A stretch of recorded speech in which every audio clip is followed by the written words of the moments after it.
They won't let me in. Mom didn't pay. It's freezing. They left you out here? Boston, before the bell. Liam Carter slows at a snowy school gate, breath fogging, snow on his suit. A small boy on the curb, clutching a faded backpack, his shoelace tied with a frayed red thread, waiting until paperwork clears. He remembers doors that never opened for him. He buys hot cocoa, sits within sight, not too close. Then the boy whispers, "Please don't go. What would you do?" Dawn slides across glass.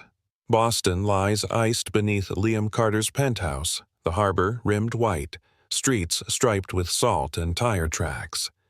The city is awake but hushed. He stands at the window in a navy suit that fits like a promise, red tie pinned neat, cuffs aligned. Tall, broad-shouldered, dark hair side-swept with elegant gray, eyes the clear blue of a winter. His phone hums. A financing review for a trolley corridor, then a walk through a redevelopment plan block by block. He scans, approves, trims a line. His replies are spare. Yes, no, proceed. On the console table sits a photograph he rarely touches, a school doorway, brick and shadow, his parents with paper cups. He is 13 in the picture, a half step to the side, jaw set as if bracing. He remembers wet wool and floor cleaner, a voice saying, "Come back when the forms are correct." The way his mother squeezed his hand and let go. Doors, even kind ones, can take a long time to open. He exhales, fogging the glass, and the view softens. "Car is downstairs," his driver texts. "Streets are slick." Liam pockets the phone. He adjusts the red tie, a habit that keeps his hands from fidgeting. He lifts a black wool coat, the lining warm from the vent, and pulls on gloves still creased from the package. No scarf. He has never liked cloth against the throat. He glances at the photograph again. The frame's corner is nicked, a bright crescent. He lifts the picture, then sets it back. Not today, he tells himself. Then he straightens the frame until it sits true to a small, private vow. In the kitchen, coffee is measured, water just shy of a boil. He pours, tastes, leaves the mug with a quarter-inch still warm. The elevator descends into a lobby that smells of cedar and citrus. Outside the revolving door, the air lifts each breath into a cloud. Liam checks the wind, the slant of snow, the distance to where the car idles at the curb. "Morning, Mr. Carter," the doorman says. "Watch your step. Corners are glass." "Thank you," Liam says. He means it. The driver opens the rear door. Heat spills into the cold. Liam pauses. He looks down Beacon Street, where iron fences show their black ribs above drifts.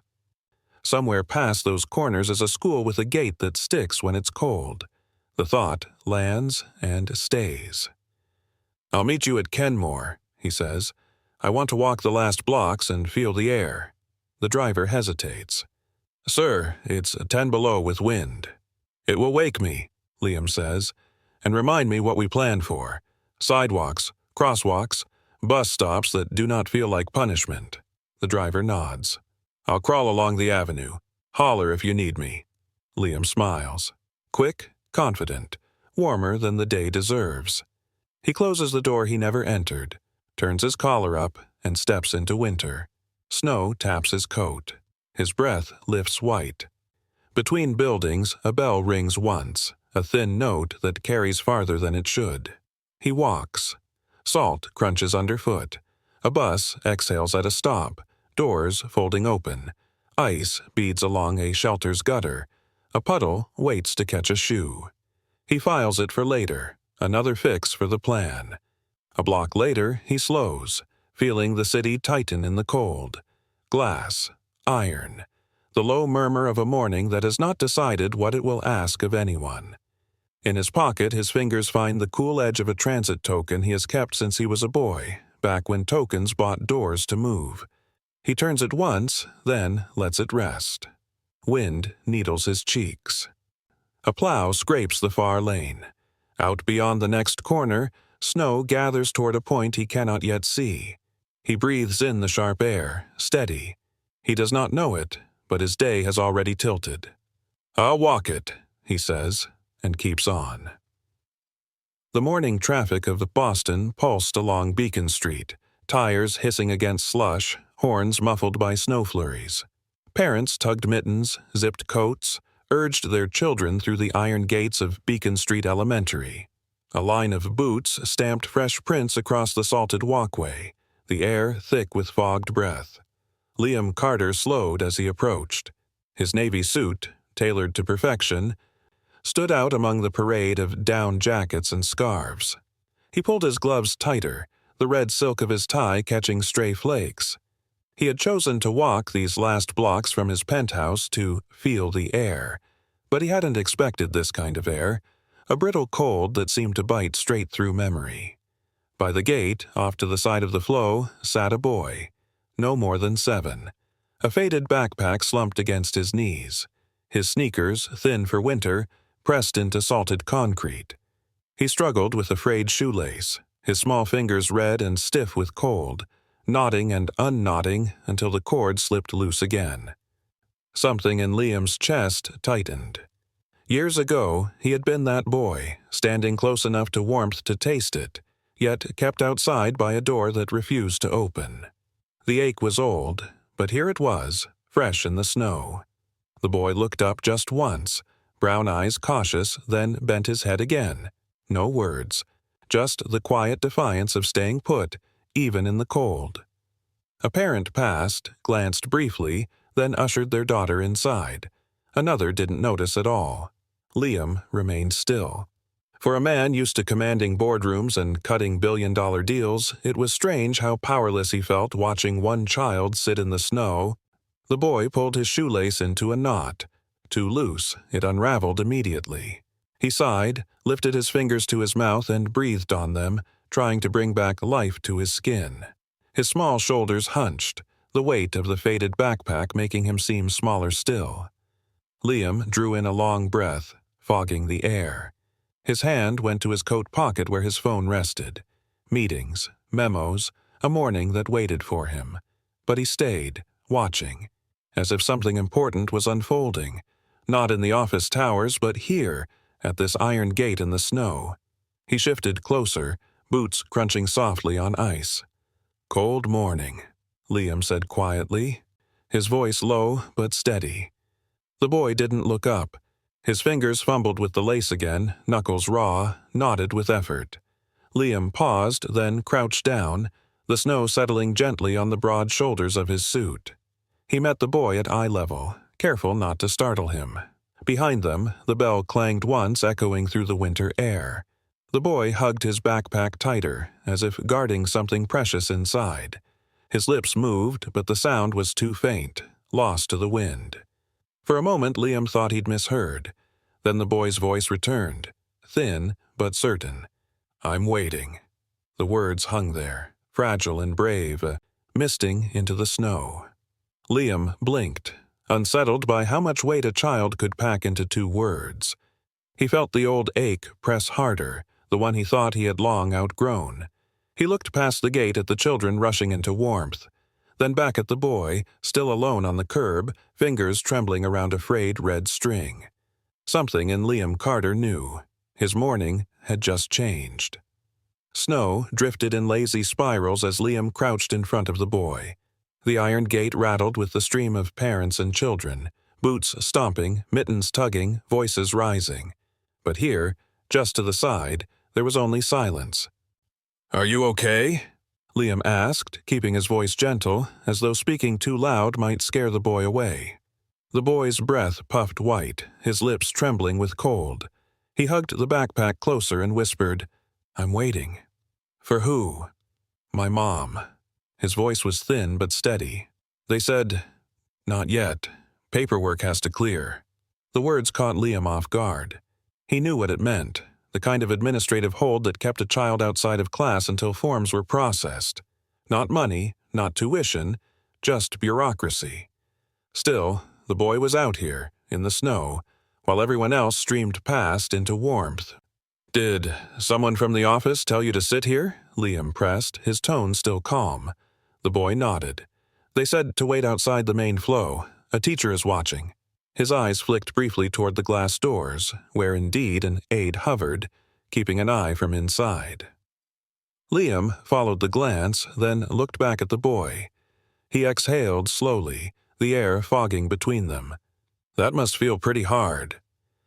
The boy's fingers worked the frayed red shoelace again. His small hands trembled. "I'm fine," he murmured, though the blue tinge in his knuckles betrayed him. Liam thought of the photograph in his penthouse, the one where he stood a step apart from his parents, doors closing while he waited for someone else to decide if he belonged. The memory pressed sharp against his chest. He leaned a little closer but kept space, careful not to intrude. "What's your name?" The boy hesitated. "Noah?"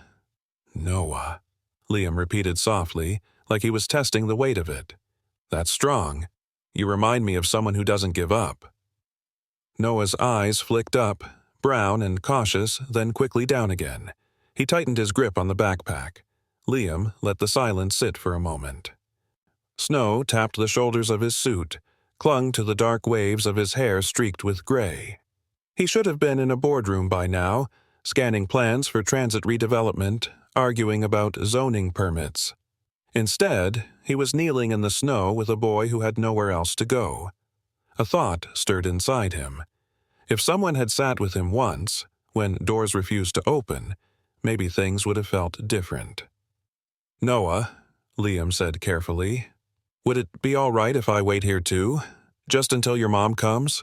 The boy's shoulders lifted in a small shrug. He didn't say yes, but he didn't say no. That was enough. From behind the glass doors, the aide noticed Liam, hesitated, then gave a subtle nod. It was clear she recognized him, not just as a stranger, but as someone with weight in this city. Still, Liam made no move to take charge. He only shifted slightly to the side, lowering himself onto the edge of the cold stone step, not too close, not too far. The wind slid between them. Noah sniffed, wiped his nose with the back of his hand. Liam pulled his gloves tighter, resisting the urge to cover the boy's frozen fingers with his own. Boundaries mattered. Visibility mattered. But staying, that mattered too. Noah whispered again, words almost lost to the wind. They said not yet. Liam nodded slowly, his gaze steady. "Then we'll wait. Together." Snow powdered Liam's shoulders as he sat on the stone step, keeping a respectful distance from Noah. The boy sipped at his breath, cheeks flushed from the cold, fingers tugging absently at the frayed red shoelace that wouldn't hold. A vendor pushed a small cart nearby, steam lifting from a silver spout. The smell of cocoa drifted into the air, rich and warm against the sting of winter. Liam rose, brushing snow from his coat. He glanced back at Noah. "Do you like cocoa?" Noah's eyes flicked up, uncertain, then down again. He didn't answer. Liam didn't press. He crossed to the cart, exchanged a bill for 2 paper cups, and carried them back carefully, the steam curling into the flurries. He set one cup gently on the step, still a safe distance away. "It's hot. Take your time. No rush." Noah stared at it, hesitant. His small fingers finally crept forward, wrapping around the cup's warmth. He lifted it close, blew softly, then sipped. A tiny sigh slipped from him, unguarded, like he had forgotten for a moment to hide how much he needed the heat. Liam sat back down, cupping his own drink, letting the heat seep into his gloves. He didn't stare at Noah, didn't crowd him, just shared the silence. Snowflakes clung to their lashes, melted into droplets that rolled down. A passing aide, scarf wound tight around her chin, noticed. She slowed, eyebrows raised. Liam stood halfway and offered a calm nod. "Just waiting with him," he said. "Wanted to make sure he's not alone." The aide hesitated, then gave a small nod of her own. "Thank you, Mr. Carter." Her voice carried a note of recognition, but no challenge. She moved on, disappearing back into the flow of parents. Noah's lips curved around the cup again, a little more relaxed now. He didn't speak, but every so often his gaze darted sideways to where Liam sat, steady and unhurried.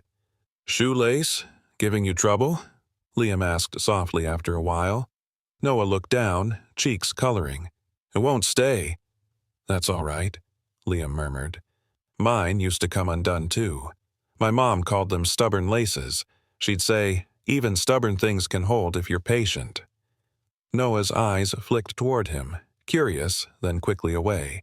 But his hands tried again, looping the string, tugging it tight. This time, the knot held. Liam smiled quietly into his cocoa, saying nothing. The minutes stretched, filled with muffled bells and the crunch of boots on salted pavement. Liam's phone buzzed in his pocket, insistent with meetings he should have been in. He silenced it without looking. For now, this mattered more. Noah sipped again, hands thawing against the paper cup. He whispered, barely audible, "Thank you." The word caught in Liam's chest, small and fragile, but it felt heavier than any deal he had signed. Snow flurried harder. Liam pulled his coat tighter, making no move to leave. For the first time in years, he felt as if simply staying put might be the most important decision of his day. The warmth of cocoa lingered in the air, but the bell overhead had finished its last echo. Students were inside, classrooms humming, while Noah remained on the step, backpack pressed to his chest. Liam knew this wasn't a place to linger without clarity. He stood slowly, brushing snow from his coat. "Let's check in at the office," he said gently, not as a command but as an idea laid out for both of them. Noah hesitated, then gave the smallest nod, clutching the empty cup as if reluctant to let go of the heat. Together they walked toward the glass doors. Inside, the corridors smelled faintly of floor wax and pencil shavings. The hum of fluorescent lights bounced off linoleum tiles. A secretary behind the desk glanced up, her expression tightening in recognition of Liam Carter, someone she'd seen in the papers, never in her office. "Good morning," Liam said, his tone calm but firm. He gestured toward Noah. "We met at the gate. Could you help me understand why he's waiting outside?" The secretary shifted, pulling a folder from a stack. "His enrollment paperwork isn't fully processed yet," she explained. "Until everything clears, he can't be in the main flow of classes, but he's monitored. No child is left unattended." Her eyes flicked toward Noah, then back to Liam. "We're following district procedure." Liam nodded, though the words landed heavier than he expected. Procedure. Rules written to keep order, yet they left a boy sitting in the snow. The office door opened. Principal Alvarez stepped out, posture crisp, a scarf still dusted with flakes. "Mr. Carter," she said, surprised but steady. "I hear you have questions." "Yes," Liam replied. He kept his voice respectful. "I understand policy is important, but the sight of a child waiting in the cold doesn't sit right. Surely there's a way to keep him warm while forms catch up." Principal Alvarez folded her hands. "We have to balance compassion with compliance. Emergency aid exists, but it must be routed through proper channels. Otherwise, we risk mismanaging support." Liam listened, jaw tightening slightly, then reached into his coat pocket.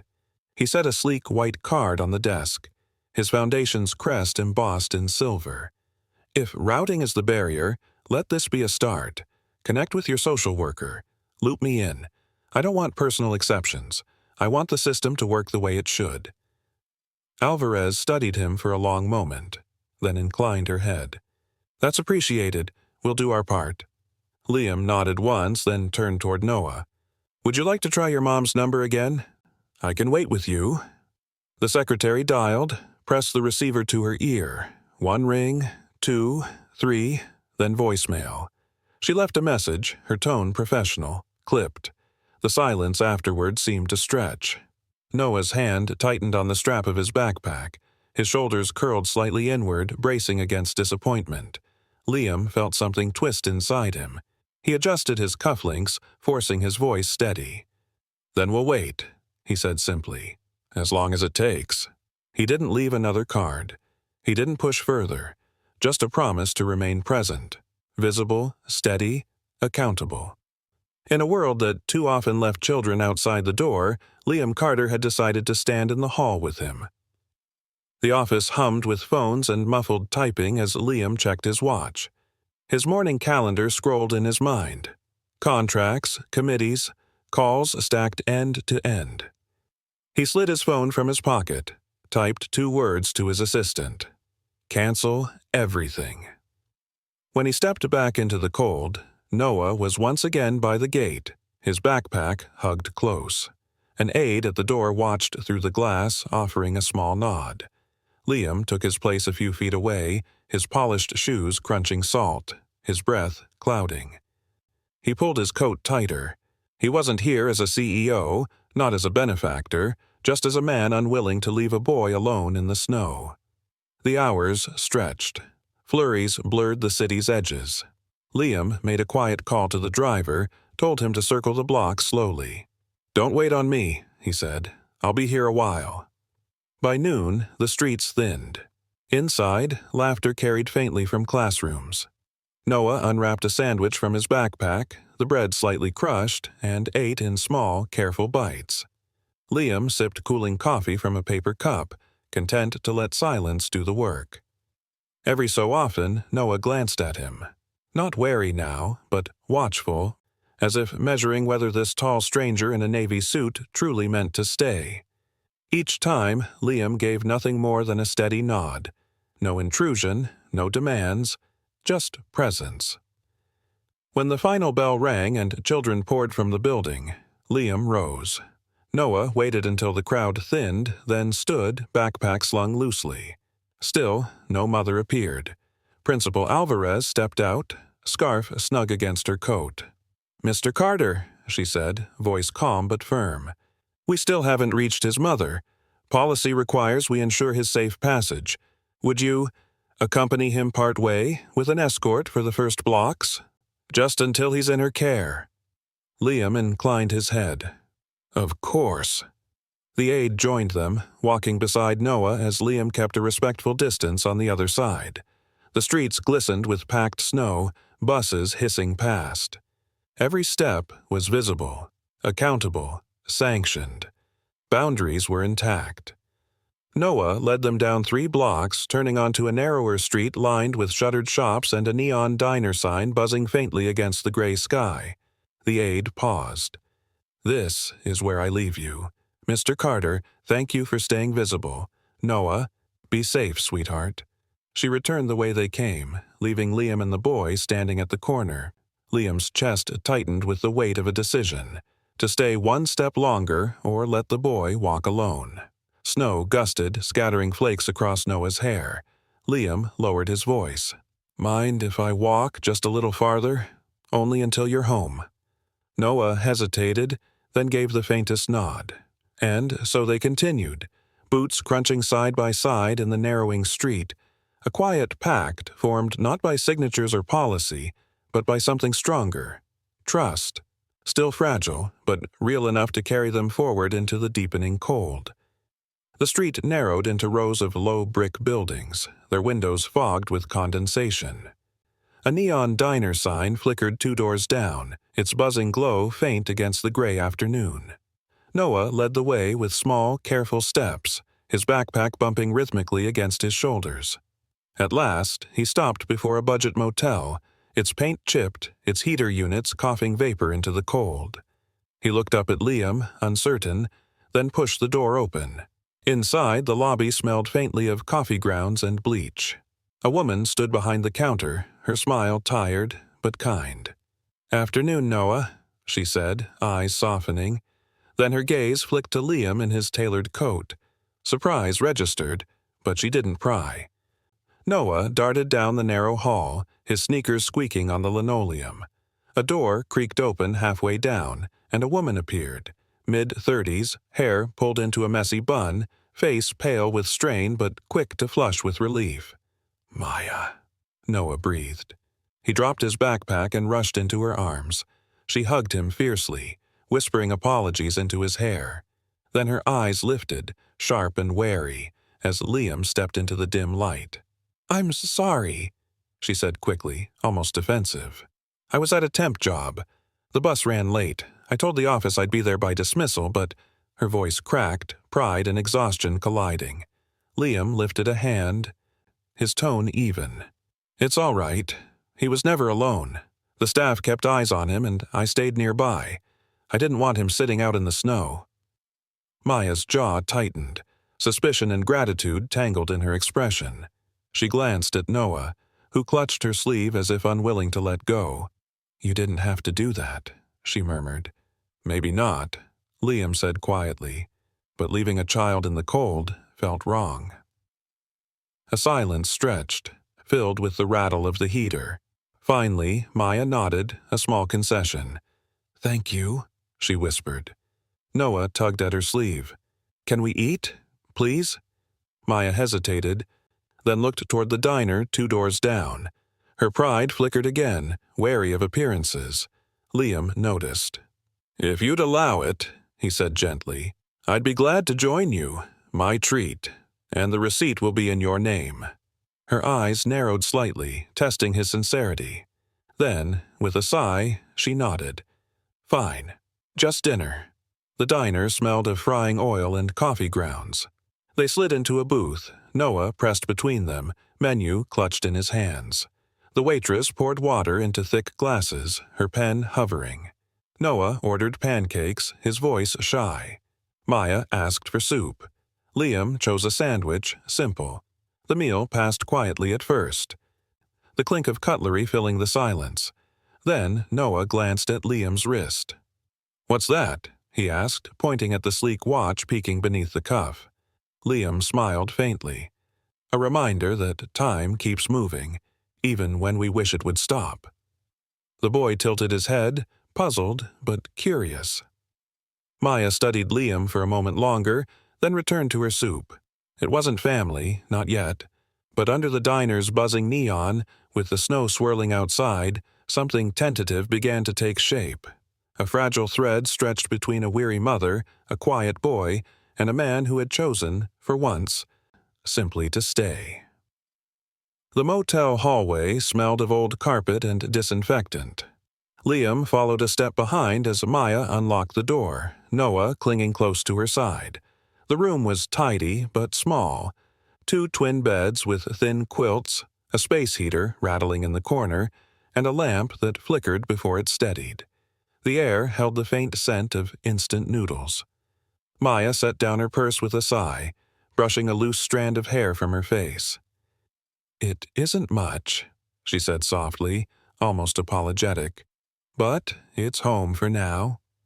Noah bounced onto one of the beds, pulling a library book from his backpack. He curled into the thin pillow, lips moving as he read under his breath.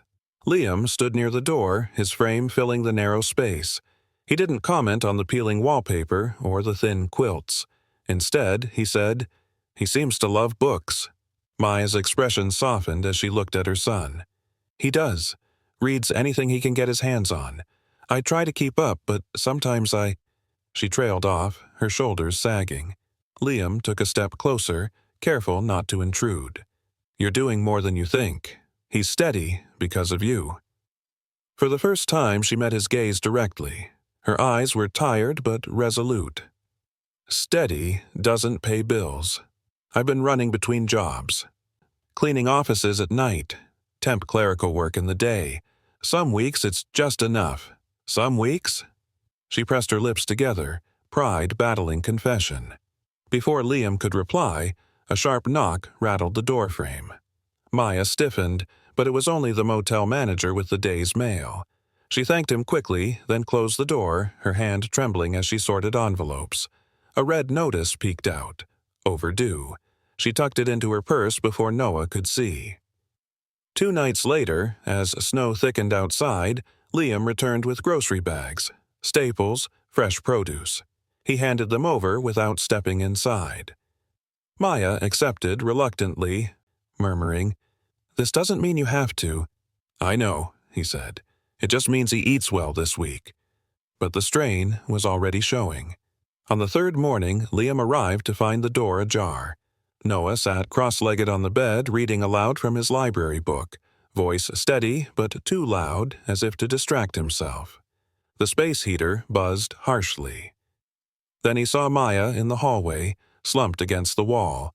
Her face was pale, lips dry. When she tried to stand, her knees buckled. Maya! Liam caught her before she hit the ground. Her skin was clammy, her pulse faint but racing. Noah's eyes went wide, his book dropping to the floor. "Mom? She's dehydrated," Liam said quickly. He scooped her up in his arms, her frame light against his broad chest. "We're going to the hospital." The drive blurred. Snow tapped against the windshield as Liam carried her through the ER doors. Nurses rushed forward, taking vitals, sliding her onto a gurney. Liam stayed by Noah's side, his hand resting firm on the boy's shoulder. Hours later, with monitors beeping softly, Maya stabilized. A hospital social worker joined them, clipboard in hand, asking questions, noting details. Liam answered only what was necessary. When asked his relation, he replied, "Temporary emergency contact." Nothing more. Noah sat beside the bed, small hands folded over the library book he'd carried with him. His voice wavered as he whispered passages aloud, reading to his mother while snow ticked against the hospital window. Liam stood by the door, the weight of responsibility pressing heavy. He had meant only to walk the last blocks, to feel the air. But now, watching this fragile family tether itself together under fluorescent light, he knew there was no walking away. The hospital corridors smelled of antiseptic and overbrewed coffee. Maya slept lightly, her face less pale now, color slowly returning.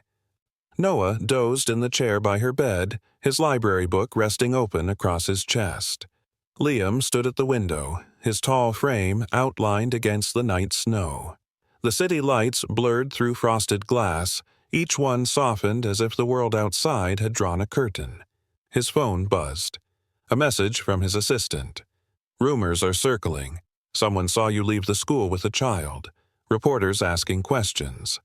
Liam clenched his jaw. The city was always watching, ready to twist stories into scandals. He slipped the phone back into his pocket. This wasn't about optics. It was about a boy who shouldn't be left outside in the cold. The next morning, whispers had already spread through Beacon Street Elementary. Parents at drop-off leaned close, voices low but sharp. Why was the CEO around that family? Are they connected somehow? Probably another publicity stunt. Principal Alvarez intercepted him later that day. Her expression was calm but serious. "Mr. Carter, there's been a routine welfare check requested. Standard procedure when attention builds." Liam nodded, his voice steady. "Do it. Transparency matters." The visit came quickly. A pair of social workers knocked on the motel door, their clipboards and calm smiles professional but firm. Maya, still recovering, stiffened at the sight. Her pride bristled, her voice sharp. "We're fine. We don't need—" "It's procedure," one of them said gently, "just making sure Noah has what he needs." Liam stepped back, deliberately silent, allowing Maya to answer for herself. They walked through the room, noting the heater, the food in the mini-fridge, the boy's stack of library books. Noah sat on the bed, eyes wide, his rainbow thread bracelet half finished in his lap. After 15 minutes, the social workers exchanged a glance, then closed their folders. "No concerns at this time. Support services are available if you want them," one said kindly, "but you're cleared." When the door shut behind them, Maya's shoulders sagged. Her eyes flashed toward Liam. "Do you see what your presence does? People start whispering, asking questions we never invited." Liam's chest tightened. "I didn't mean to make things harder." "Then stop showing up in person," she said, her voice trembling. "Noah deserves dignity, not pity, and I deserve a chance to stand on my own 2 feet." Silence stretched between them. Noah looked from one to the other, his small face clouded. Finally, Liam nodded slowly. "You're right. I'll step back. But I won't disappear. The support, food, coats, heating, it'll come through official programs. No strings, no spotlight." Maya's eyes softened, conflict written across her face. pride and gratitude wrestled silently. At last she whispered, "As long as it doesn't come through you." Liam inclined his head. "Then it won't." That night, as snow settled heavy outside, he sat in his penthouse office, drafting emails to his foundation team. Funds routed to the school's supply closet. Grants filtered through the community center. Vouchers issued through the clinic. His name wouldn't be attached. No one needed to know. On his desk, beside the neat stack of contracts, lay something unexpected. A thin, rainbow thread bracelet, half knotted, left behind in the rush. He brushed a finger across it, the colors bright against the wood, and felt a warmth rise in his chest. This wasn't about optics. It wasn't about legacy. It was about a boy who whispered, "Please don't go." And Liam had decided he wouldn't. Winter pressed harder on Boston, snow piling along the curbs, wind sharpening every breath. The city's rhythm carried on, but for Liam, the cadence of his days had shifted. No more appearances at the motel or the school gates. He kept his word to Maya. Instead, he built bridges quietly, through channels that wouldn't betray her dignity. At Beacon Street Elementary, a shipment arrived for the school closet. Coats in every size, boots with thick soles, hats, and gloves. Each item logged, tagged, distributed by staff. Among them, one coat in Noah's size, navy blue, lined with fleece. His teacher noticed how Noah slipped into it, how he rolled the sleeves once, smiled faintly, then bent back over his workbook. At the community center 2 blocks away, grocery cards began appearing, tucked into envelopes, stamped with the city's seal. Families received them without fuss. One afternoon, Maya opened an envelope, found the card, and pressed her lips together. Pride wounded, but burden eased. She said nothing, only set it in her purse, later handing it over at the checkout line as if it had always been hers to claim. Through the clinic, vouchers trickled in, transport credits, meal passes. Nothing traced back to Liam. No signatures, no speeches, no photo ops, just small threads woven into a safety net. Maya landed interviews, temp agencies calling with clerical roles near the trolley line. When her old space heater failed, a licensed technician arrived, dispatched quietly, receipts filed through a program. She didn't ask questions. She didn't have to, and Noah watched. He noticed how things shifted, how his mother's shoulders carried less weight, how her sighs grew fewer at night. He noticed, too, how Liam kept his promise, not present in person, but present in care. One evening, in the cramped motel room, Noah worked with colored thread. His small fingers twisted strands of red, yellow, green, blue. Slowly, carefully, he knotted them into a bracelet. The threads tangled twice, but he tried again, patient as always. When Liam stopped by the school office days later, only to meet with Alvarez about district transit funding, Noah found him in the hallway. The boy approached shyly, hand half hidden in his pocket. "I made this," he said softly, holding out the bracelet. Liam bent slightly, his deep blue eyes steady. The boy slipped the rainbow band onto his wrist. It sat snug against Liam's crisp cuff, tucked neatly beneath the red tie he always wore. Liam's throat tightened. "Thank you, Noah. I'll keep it safe." The boy nodded, quiet but certain, then hurried back to class. Liam stood there for a moment longer, the bracelet's colors bright against his skin. It was simple thread, nothing more. Yet it anchored him, pulled him back to a promise he hadn't spoken aloud but carried with him every step. He would stay, quietly, consistently, without demanding thanks. Sometimes change didn't come through grand gestures. Sometimes it came through knots tied patiently, holding stubborn things together. And in that simple loop of thread, Liam Carter felt more bound than any contract he'd ever signed. March winds blew hard against the school's brick walls, scattering old snow into thin, gritty trails.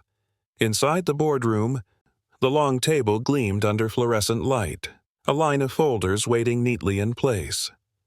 Liam Carter stood at the head, taller than most of the members seated around him. He had asked for this meeting without press, without cameras. Just Principal Alvarez, the board, and a few key staff. His navy suit was crisp, his red tie straight, but his right wrist carried something unusual, a thin rainbow thread bracelet, tucked beneath the cuff. "Thank you for giving me time," Liam began, his deep blue eyes sweeping the room. "I've walked past your gate in the snow. I've seen children wait outside because of paperwork, because of forms, because of timing that doesn't bend." The board shifted uncomfortably. One member cleared his throat. "We can't bypass procedure, Mr. Carter.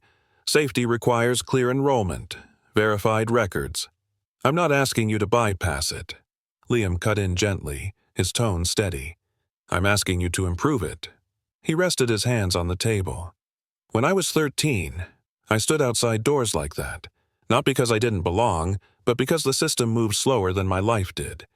No one meant harm, but it left marks that don't fade." A silence stretched. Even Alvarez leaned forward slightly, her expression softened.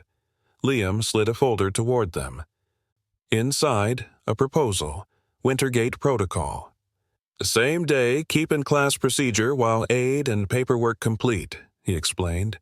"A rapid response fund for arrears, for transport, for meals, so children don't pay for delays.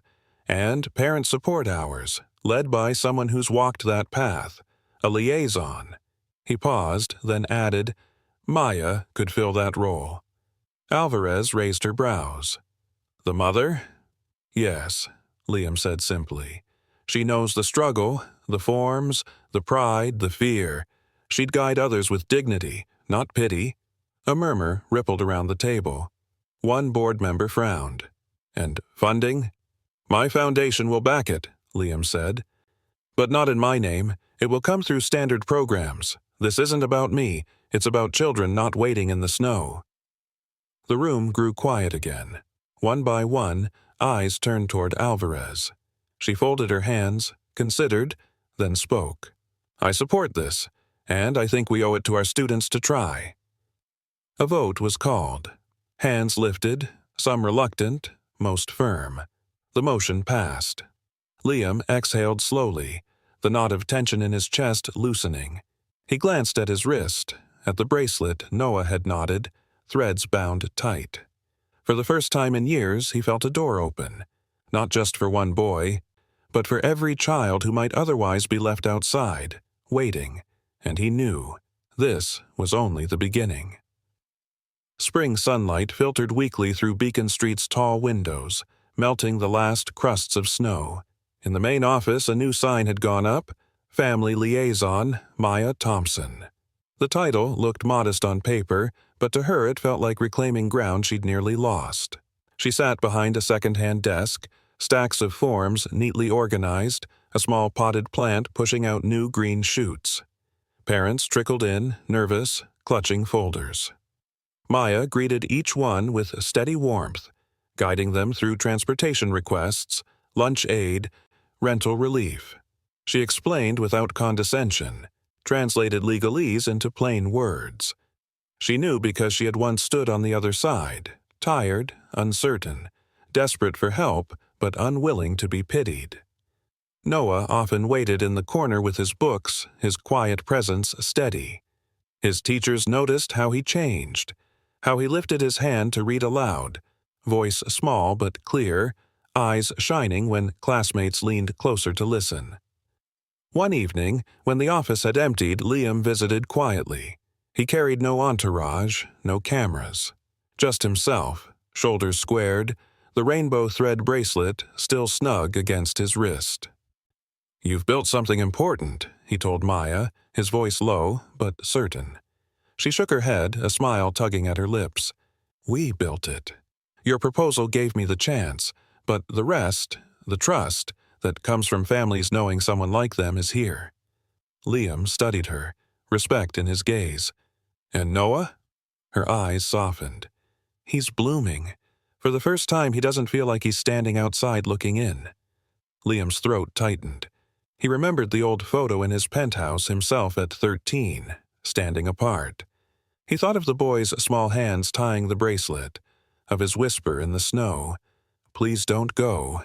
On his office desk at home, Liam had framed something new, a short note from Noah's teacher. Today, Noah volunteered to read aloud. He smiled when the class clapped. Beside it sat the bracelet, bright threads bound together, a reminder of why consistency mattered. Maya leaned against the desk, folding a form. "It's not easy, you know. Some nights I still wonder if I'll fail, but then I see him, see Noah, and I think, maybe we're finding our place." Liam smiled faintly. "You're not failing. You're showing him what strength looks like." The room grew quiet. Outside, children's laughter drifted through the open window. For the first time in years, Liam felt less like an outsider looking in. He felt as though he'd helped build a bridge, a way in for others, and maybe, finally, for himself. The auditorium smelled faintly of crayons and floor polish, warmed by the buzz of bodies packed into folding chairs. Parents shuffled coats, teachers hushed chatter. Sunlight slanted through tall windows, catching dust motes in golden beams. On stage, a row of students fidgeted, clutching their shoebox dioramas. Noah stood near the end, his faded backpack set neatly at his feet. He held his project carefully, a small shoebox painted pale blue. Inside, a paper school gate stood tall, flanked by cutouts of children. At the center, a stick figure boy wore a tiny red scarf. Beside him sat another figure in a blue suit, folded legs drawn carefully, patient. Maya sat in the audience, her hands clenched together, eyes damp. Beside her, Principal Alvarez leaned forward, expression soft. And just behind them, unnoticed by most, Liam Carter sat tall in his navy suit, the red tie crisp, the rainbow thread bracelet peeking beneath his cuff. The principal tapped the microphone. "Our students have worked hard to share their visions of community." One by one, children stepped forward, explaining their projects. Applause followed each. Then it was Noah's turn. He walked slowly to the microphone, clutching his shoebox. His voice was soft at first, but steady. "This is a gate," he said, pointing to the paper cutout. "Sometimes doors don't open fast. Sometimes you have to wait." He swallowed, glancing at the audience. His eyes found his mother's first. Then, hesitant but sure, they found Liam's. "But while you wait," Noah continued, "someone can sit with you. Even if they can't open the door, they can keep you company, until the key shows up." A hush fell. Parents leaned closer. Teachers stilled. Noah set the shoebox gently on the podium, his small hands lingering a moment on the paper figures. Then he stepped back. Applause began soft, then swelled, filling the room. Maya brushed tears from her cheeks. Alvarez smiled, clapping firmly. Liam sat straighter, his jaw tight, pride and ache tangled together. On stage, Noah's face brightened, not with the relief of being done, but with something deeper, the quiet confidence of being heard. And in that moment, under winter light, a boy who had once waited in the snow showed an entire room what belonging looked like. Winter loosened its grip on Boston. Snowbanks shrank into thin gray ribbons, and crocuses pushed through the soil, stubborn flashes of purple and gold. The city thawed, and so did the lives of those who had endured its hardest season. Maya turned the key in a new lock, her hand trembling slightly. The door opened to a modest apartment. 2 bedrooms, sunlight pooling across scuffed hardwood floors, the faint smell of fresh paint lingering. It wasn't grand, but it was theirs. Her name alone filled the lease. No charity, no shame, just a standard program approved through proper channels. Noah darted inside, laughter echoing off bare walls. He ran from room to room, his socks sliding, his voice bubbling with excitement. "Mom, look! We can see the trolley line!" He pressed his nose to the window, watching a car rattle past. Maya set a grocery bag on the counter, her chest rising with quiet pride. For once, the weight of survival wasn't crushing. It was lifting. That Saturday morning, the kitchen filled with the smell of pancakes, butter sizzling in the pan. Noah perched at the table, homework already spilling across it. Pencils, notebooks, sticky notes. Maya flipped pancakes with a rusty spatula, humming under her breath. The knock at the door was light. When she opened it, Liam stood there in his navy suit, snow still clinging faintly to his shoulders, though the air was warmer now. His confident smile softened when he saw the small details, the curtains half hung, the crooked bookshelf assembled by hand, the clutter of life settling in. "Smells like a good morning," he said. Maya tilted her head. "You're just in time if you don't mind lopsided pancakes." He chuckled, stepping inside, his frame filling the doorway. Noah rushed to him, holding out a workbook. "Look, I got all of them right." Liam knelt, his strong jawline easing into warmth. "Of course you did," he said, pride threading through his voice. The rainbow bracelet still clung to his wrist, tucked under his red tie. Later, they walked together, hand in hand, down Beacon Street. The school gate stood open now, sunlight glinting on iron. No speeches were given, no cameras followed. Just a boy between his mother and a man who had chosen to stay. Their breath rose in the crisp morning, mingling in white clouds before dissolving into air. 3 figures linked together, steady against the chill, stepping forward into a season that finally promised warmth. And for Liam Carter, once a boy who had waited outside doors too long, it felt like something had finally opened, not just for him, but for all of them.